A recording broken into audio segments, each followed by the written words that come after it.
Today on the Topping Show, a student is beat up at school and the principal attempted to covering up, but it ended up going viral. Supreme Court allows Idaho puberty blocker ban for kids to stand.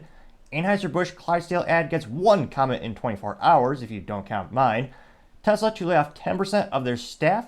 General Motors is moving out of its iconic Detroit headquarters. Protesters go viral for blocking multiple airport highways while meeting very few consequences, while other protesters at a different event peacefully praying are more formally prosecuted. Also, Trump media and technology stock continues to crash. All of that and much, much more on The Topping Show.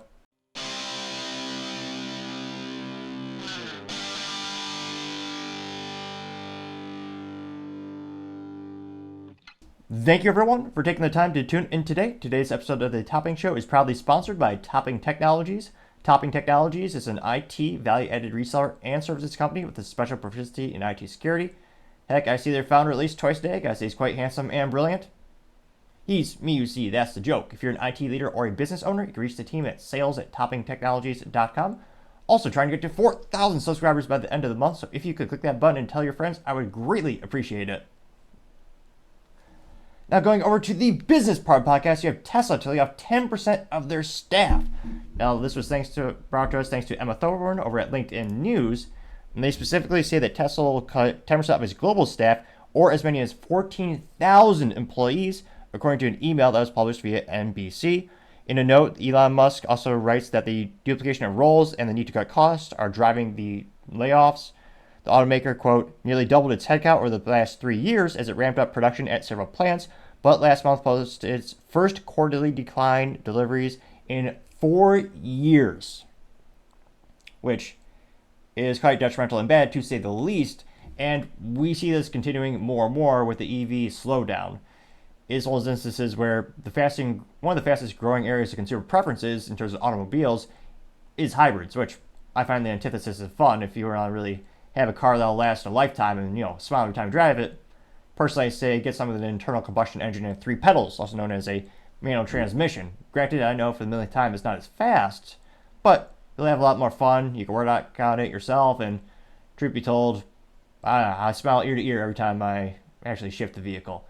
But nevertheless, hybrids are growing in popularity in the US, and Tesla is 100% EV, which while the government is forcing down our throats via mandates and emissions, the consumer, they're not quite buying it, quite literally.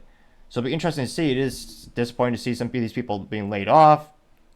A lot of people, another analysts are noting that EV sales slowed so much in the first quarter, rising less than 3%, while hybrid sales rose 43%, which again highlights the delta and the difference between the two product categories in the automotive community. And again, when it comes to EVs, I can't help but think it's mostly a luxury item or a fancy toy for rich people. It's one of those instances where, again, will not last your family a lifetime. The batteries are $10,000, $20,000, $30,000 to replace, and you're also locked in like a smartphone.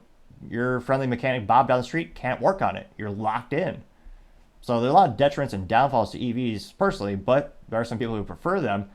Now, granted, Tesla, they're going to try to cut costs as much as possible. They also have the big 800-pound gorilla, or perhaps more appropriately, the 800-pound Panda, or Chinese Dragon, aka China with BYD. That automotive company is exponentially increasing in hybrid and electric automotive sales.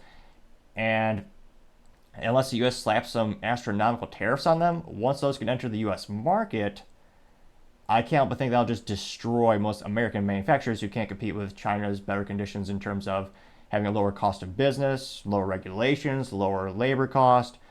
They have a lot of advantages. And they make some exceptional products, the iPhone being one of the best examples of Chinese manufacturing. So it'll be interesting to see. Let me know, do you plan on buying an electric vehicle this year? I mean, unprecedented economic uncertainty. A lot of people don't even know what's going to go on these days. But as always, it'll be fascinating to hear what you have to say. Thank you everyone for taking the time to tune in today. Again, I'm trying to get to 4,000 subscribers by the end of the month, so if you could click that button, I would greatly appreciate it. Also, leaving a thumbs up, thumbs down, or comment is a great way to give me some additional feedback, letting me know how I can make the show better and better. Lastly, don't forget to take the time to tell your family, tell your friends, tell your coworkers, heck, tell your enemies, tell anyone and everyone. Just stay safe, fight the good fight.